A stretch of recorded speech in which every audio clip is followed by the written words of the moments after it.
It's so fun. Like last night, I was after my talk, it's overwhelming.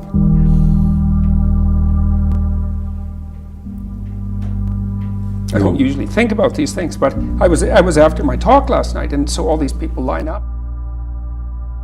The individual is an unbelievably powerful force, and every single person who gets their act together a little bit has the capacity to spread that around them. It's a chain reaction, and so it's a lovely thing to see. And that's fantastic.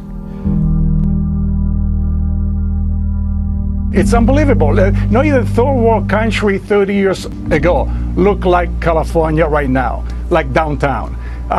You go down to the library. It's like Sodom and Gomorrah. I mean, it's like sex, drugs, and rock and roll.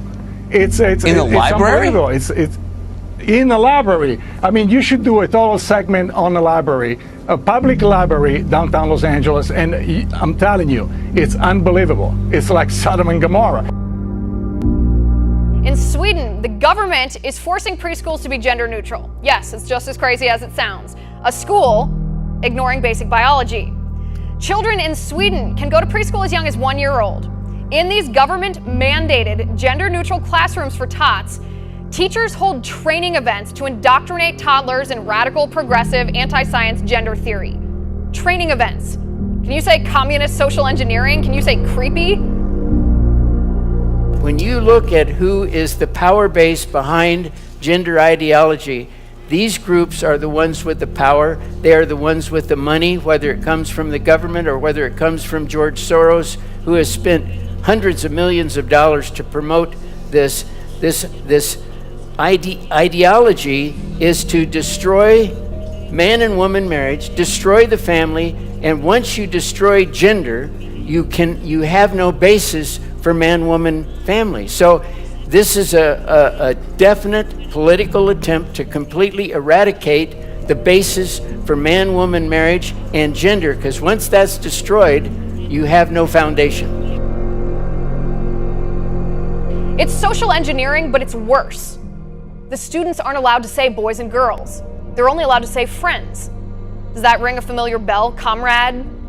They aren't allowed to use gender-specific pronouns like he or she. They're indoctrinated only to use gender-neutral pronouns like hen. If the little girls are too girly and the little boys too boyish, teachers reprimand the parents for, quote, gender mistreatment. The school is not the place to indoctrinate kids into changing genders or giving them books to show them that they need to change genders or that there's all these things going on. See, this is part of the progressive agenda. Replace God with government. Tear the family apart by sabotaging marriage. Tear marriage apart by redefining institutions that have existed in our world for thousands of years. Perhaps that's why the left is so determined in this country to get Christianity out of the classroom. But tell us something of the chilling... There's no doubt that's why they're determined. I mean, people like Derrida, I mean, he called the West phallogocentric, right? Male-dominated, logos-centric. It's like, that is the West. It's logocentric. Well, if you want to take the West down, you remove the idea of the divine word from the substructure of the society. So you have to do that. It's like, and this is the level at which this war is being fought. It's fundamentally a theological war. Interesting. People don't like to think that, but well.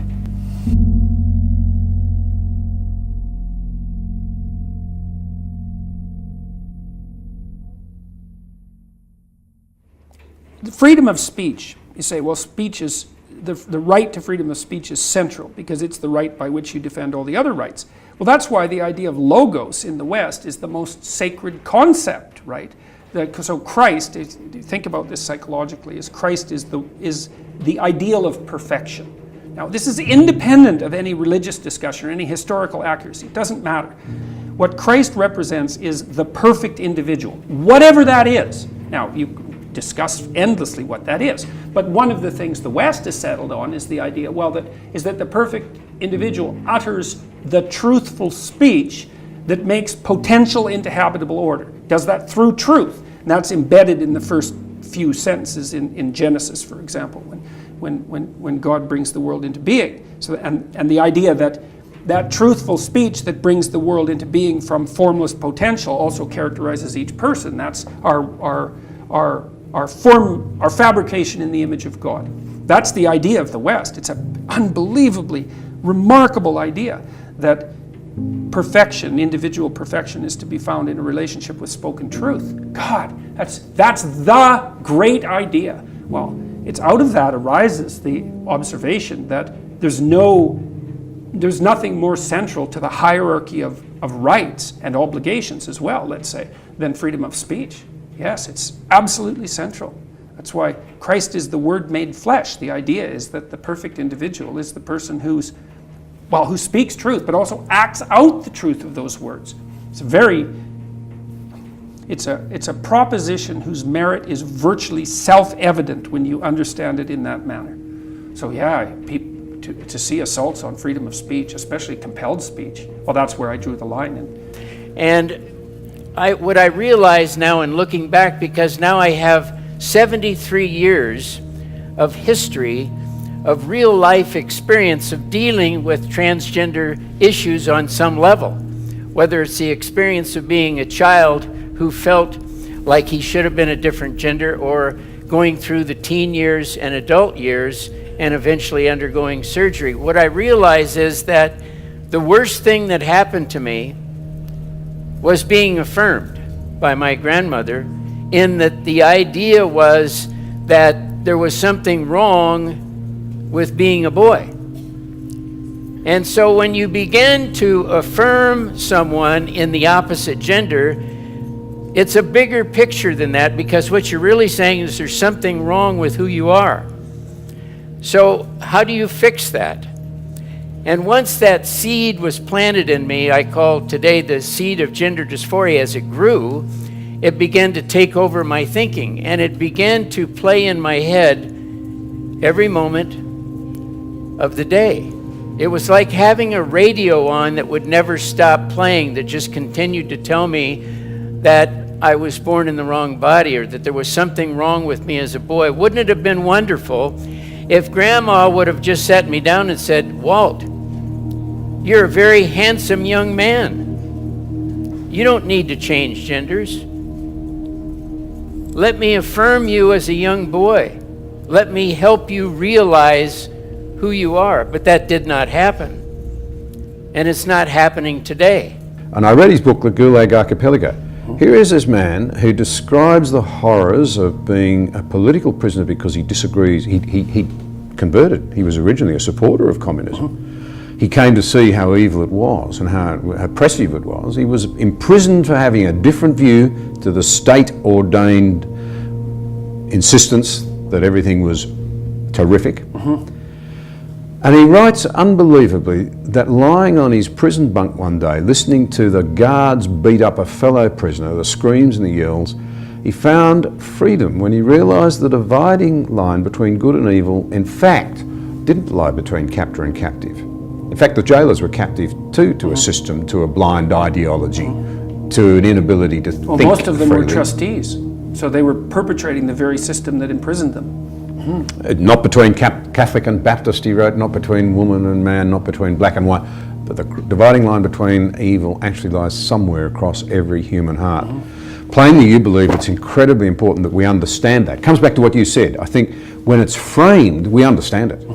Everyone knows that. Everyone knows it. If they think, because all they have to do is think about their own transgressions. I mean, if you ask someone to sit for 5 minutes and think, okay, well, what mistakes have you made in your life? It's like, that'll come up pretty quickly.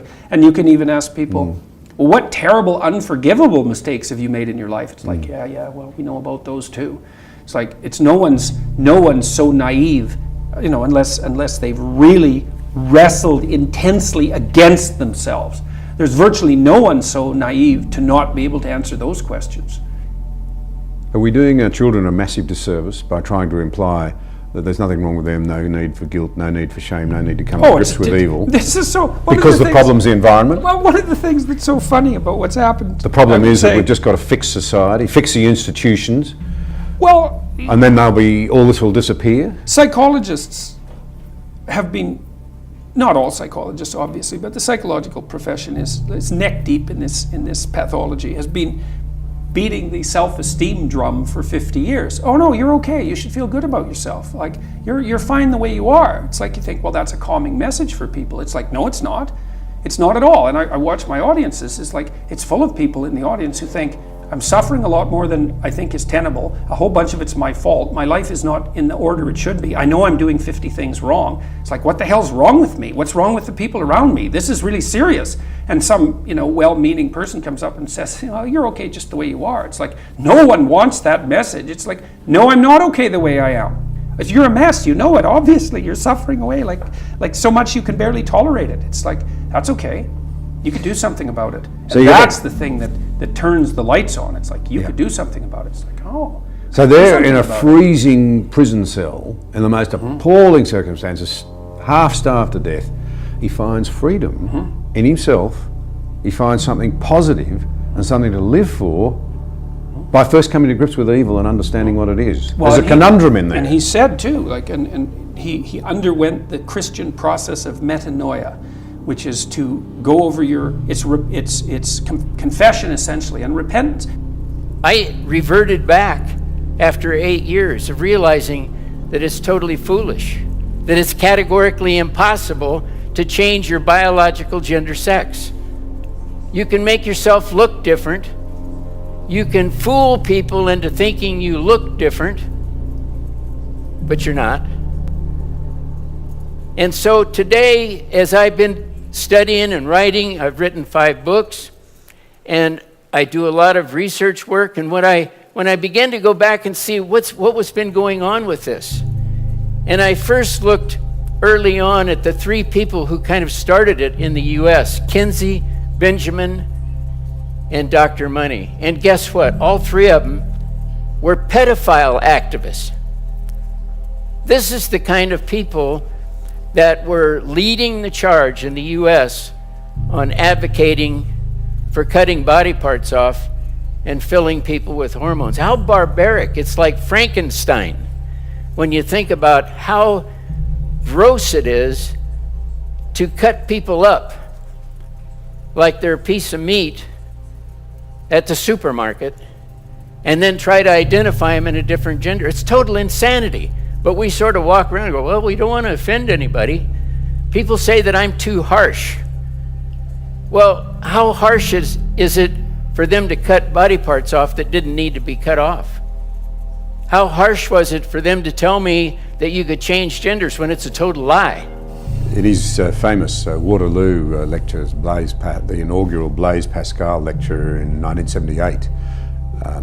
Malcolm Muggeridge said the West was in danger of eating itself out from within. And he spoke at great length about this attempt to, about how the West was abandoning Christianity and it had become a very empty and soulless and financially bankrupt place as a result. But it wouldn't be the end. He said, despite the attempts to kill it in places like communist China and Russia, there will always be people who will fight through to the truth. And of course, we can see now, 3 decades on, whatever, that he was absolutely right. Closer to 4 decades on, he was right. Well, you know that Christianity is spreading faster in communist China than it did in Rome during its most rapid period of expansion in terms of proportion of people transforming. So Christianity is spreading incredibly quickly in China, which is well, who would have guessed that, right? I mean, that just makes you shake your head. But I started to study psychology at UC Santa Cruz in California, and I began to crack open books I'd never looked at on psychology.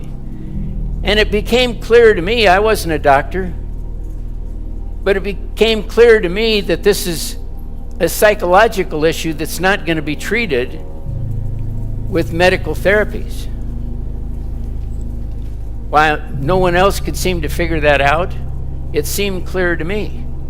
Isn't that funny? That was, early in the 80s, and today still we're treating this as though it's a medical condition. No one yet today can actually show a medical report. Somebody can come in and say, I have gender dysphoria. There isn't one doctor that can pass or give a test to this person and put it up on a screen and say, oh yeah, you have gender dysphoria. We take it at their word. It's a self-diagnosed disorder. And what we know today is, as I stand here, is the procedure failed. I reverted back after 8 years of realizing that it's totally foolish. If you think this gender-neutral mandate, this social engineering, this indoctrination, this abuse won't come here to the United States, think again. Political power, political power. Guess who's in charge? Guess who's getting the money? This is the political power. And the people who are in power are these people who believe in this ideology, even though there is absolutely no proof that it is successful. In fact, everything points to the fact that it does more harm than it does good. We have a political group of people who are promoting changing genders that's causing people to attempt suicide, and yet they're totally blind to it. We've known this for over 40 years. Diversity, actually, I mean, there's no other way to put it. In this country, it's rapidly coming to mean a stifling conformity. You dare not deviate from the line. And you see it with a whole lot of other words that are bandied around, equality being one of them. Yep. Because it's confused. Equality of opportunity is confused with equality of outcome. Well, the initial wedge was equality of opportunity, and then that flew, and so, well, no, it's equality of outcome. That's equity. And that's, I cannot believe how rapidly that idea, which is the ultimate and terrible ideas, I can't believe how rapidly that spread, and how little people criticize it. Well, that's because to uninformed analysis, it sounds good if you're feeling carelessly compassionate. You can't play the identity politics game. Well, so what do you do instead? You live the mythologically heroic life as an individual. That's the right place to work. And that's the message of the West. What's the metric by which people should be measured? And the answer is they should be measured as individuals, as if they have a divine soul. They should be measured in that manner. But it can't be a selfish thing. That is to say, if I recognise I have worth and dignity, I'm obliged to recognise that so do you. I think you can't recognize that you have intrinsic worth and dignity without also recognizing it in others. And vice versa. I don't think that I can recognize the worth of another person without stumbling onto the idea that I also have to recognize that for myself.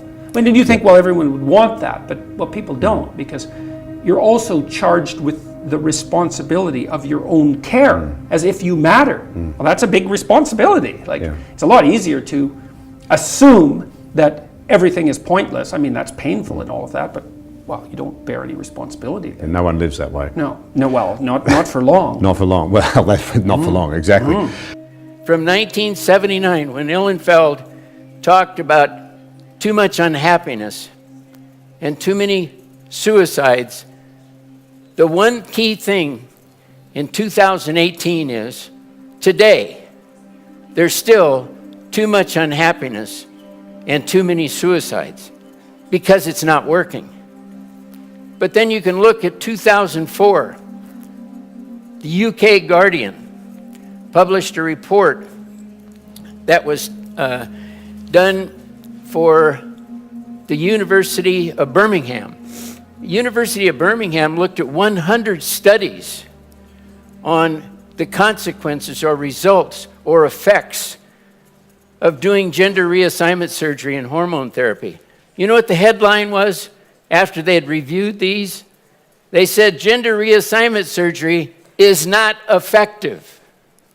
That people after undergoing reassignment surgery are traumatized to the point of suicide after undergoing the surgery. Okay, we got Ihlenfeld saying too many suicides. He said they need psychiatric care. We got a study of 100 studies done in the UK that said it's not effective.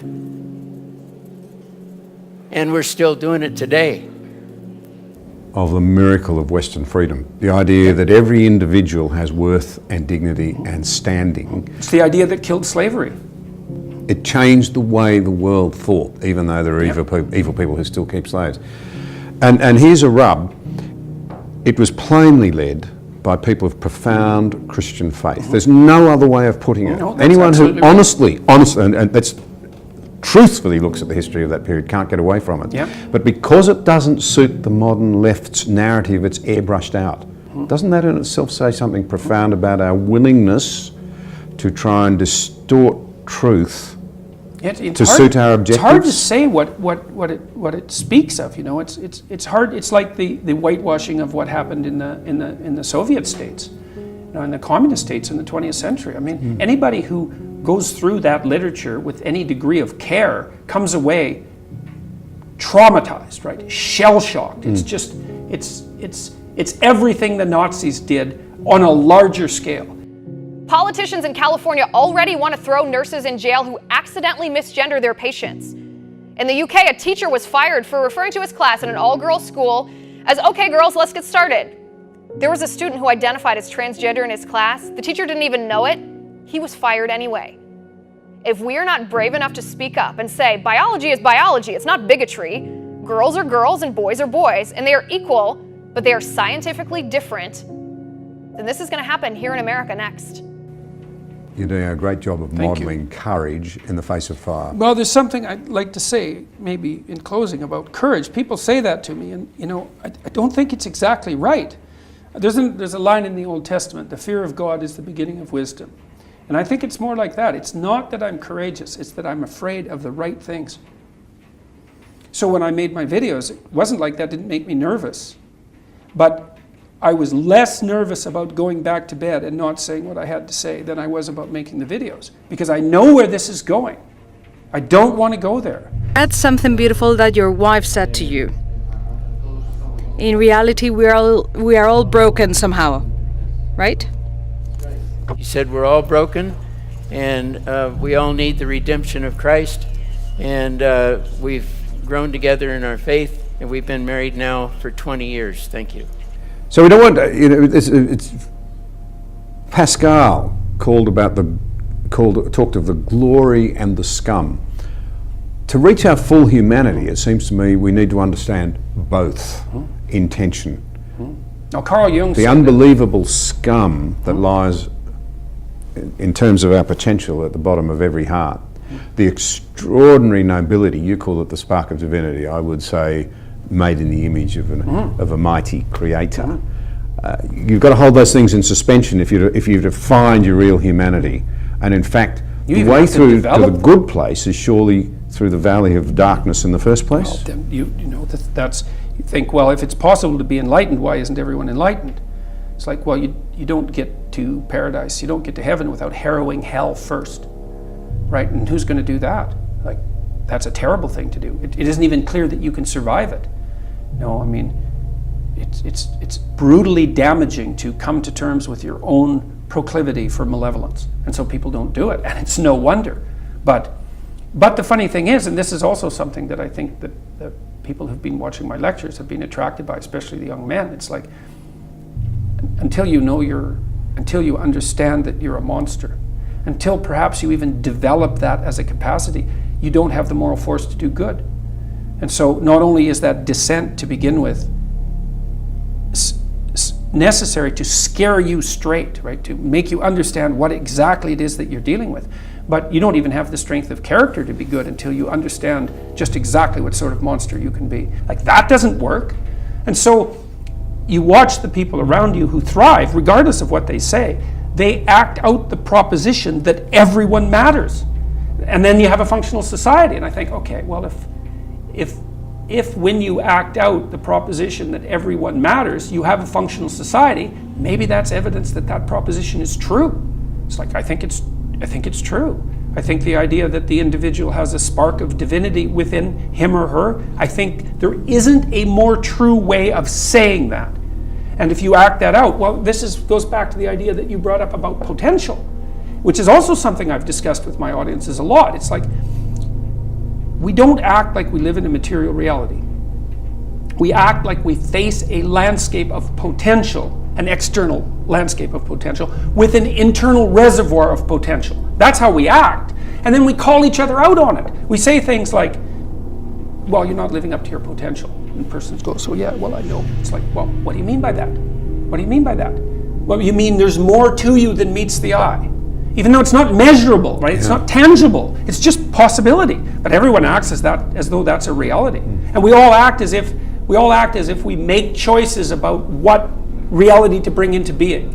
We punish ourselves for our moral errors and other people as well. We act out this ethic that puts us each at the center of being as active participants in the world that we want to bring forward. Everyone acts that way. And if we don't, then things go to hell instantly. So it's like, well, what do we believe? This is the argument I've had with people like Sam Harris, the atheist types. It's like, yeah, you think you're atheist, man. It's like, you're Christian, Judeo-Christian, let's say, to the core. You just don't understand it. You just don't realize it. And it's understandable, but it's not helpful. A relationship with Jesus. I know you have a Christian faith, but I would like to know what's the role that the Christian faith play when you were in the hole and they rescue. The rescue.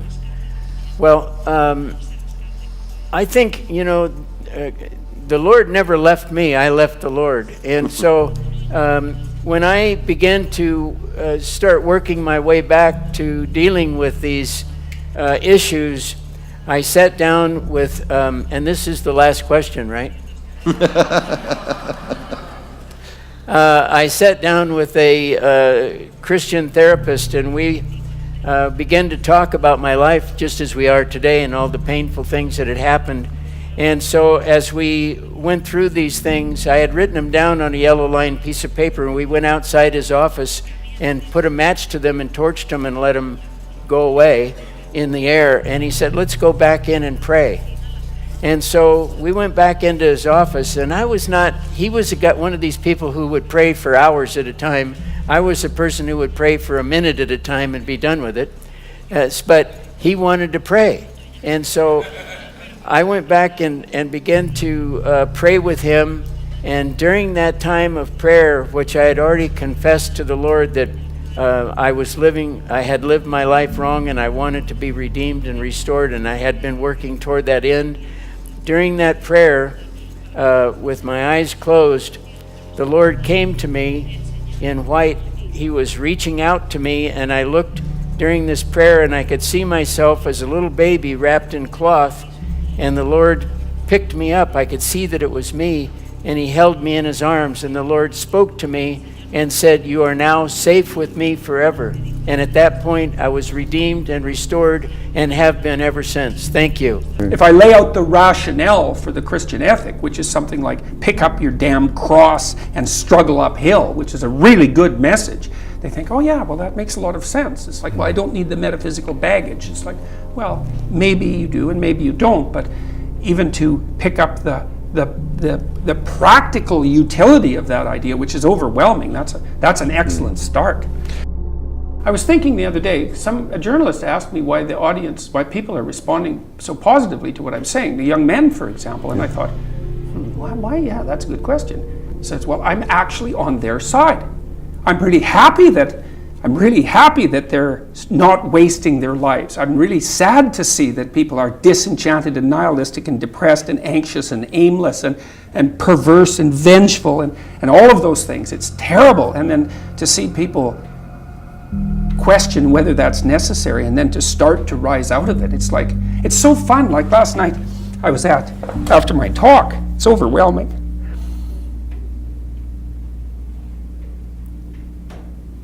I don't usually think about these things, but I was after my talk last night, and so all these people line up, and they have their 15 seconds with me, and they're kind of tentative. They're excited and attentive when they come up to talk to me, and then they have 15 seconds of time to tell me something. I'm really listening to them, and they're hesitant about whether or not to share the good news about their life. And I think it's often because when people share good news about their life, people don't necessarily respond positively. They don't get encouragement. And people need so little encouragement. It's just unbelievable. And so they'll tell me something good, and I think, oh, that's so good. Somebody says, oh, I'm getting along way better with my father. I hadn't seen him for 10 years, and now we get along. It's like, God, great. And then the power of that, you can't overstate the power of that for individuals to get their life together. The individual is an unbelievably powerful force, and every single person who gets their act together a little bit has the capacity to spread that around them. It's a chain reaction, and so it's a lovely thing to see. That's fantastic.